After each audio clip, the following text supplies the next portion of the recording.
एक बार सुमेरु पर्वत पर बैठे हुए ब्रह्मा जी के पास जाकर देवताओं ने उनसे अविनाशी तत्व बताने का अनुरोध किया। शिवजी की माया से मोहित ब्रह्मा जी उस तत्व को न जानते हुए भी इस प्रकार कहने लगे, मैं ही इस संसार को उत्पन्न करने वाला स्वयंभू, अजन्मा, एकमात्र ईश्वर, अनादि भक्ति, ब्रह्म घोर निरंजन आत्मा हूँ।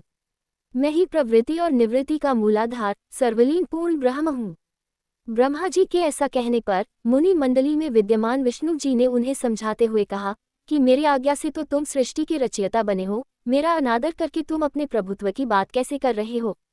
इस प्रकार ब्रह्मा और विष्णु अपना अपना प्रभुत्व स्थापित करने लगे और अपने पक्ष के समर्थन में शास्त्र वाक्य उद्धृत करने लगे।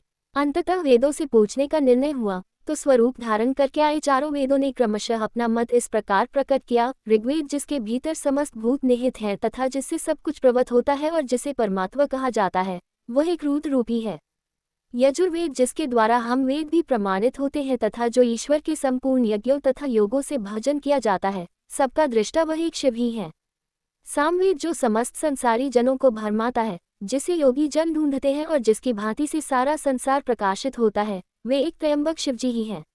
अथर्ववेद जिसकी भक्ति से साक्षात्कार होता है और जो सब या सुख दुख अतीत अनादि ब्रह्म हैं, वे केवल एक शंकर जी ही हैं।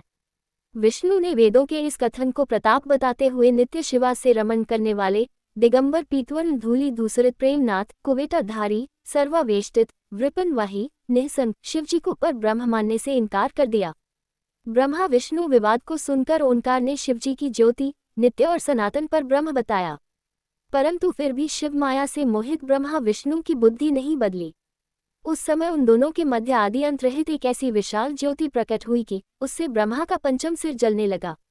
इतने में त्रिशूलधारी नील लोहित शिव वहां प्रकट हुए तो अज्ञानतावश ब्रह्मा उन्हें अपना पुत्र समझकर अपनी शरण में आने को कहने लगे।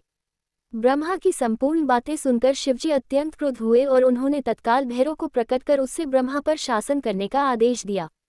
आज्ञा का पालन करते हुए भैरव ने अपनी बाईं उंगली के नखाग्र से ब्रह्मा जी का पंचम सिर काट डाला। भयभीत ब्रह्मा शतरुद्री का पाठ करते हुए शिवजी की शरण हुए। ब्रह्मा और विष्णु दोनों को सत्य की प्रतीति हो गई और वे दोनों शिवजी की महिमा का गान करने लगे। ये देखकर शिवजी शांत हुए और उन दोनों को अभयदान दिया। इसके उपरांत शिवजी ने उसके भीषण होने के कारण भैरव और काल को भी भयभीत करने वाला होने के कारण काल भैरव तथा भक्तों के पापों को तत्काल नष्ट करने वाला होने के कारण पाप भक्षक नाम देकर उसे काशीपुरी का अधिपति बना दिया। फिर कहा कि भैरव तुम इन ब्रह्मा विष्णु को मानते हुए ब्रह्मा के कपाल को धारण करके इसी के आश्रय से भिक्षावृत्ति करते हुए वाराणसी में चले जाओ, वहां उस नगरी के प्रभाव से तुम ब्रह्म हत्या के पाप से मुक्त हो जाओगे।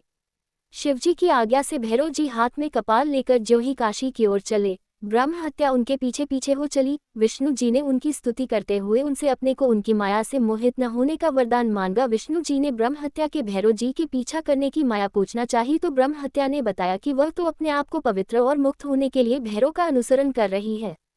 भैरव जी ज्यों ही काशी पहुंचे त्यों ही उनके हाथ से चिमटा और कपाल छूटकर पृथ्वी पर गिर गया और तब से उस स्थान का नाम कपालमोचन तीर्थ पड़ गया।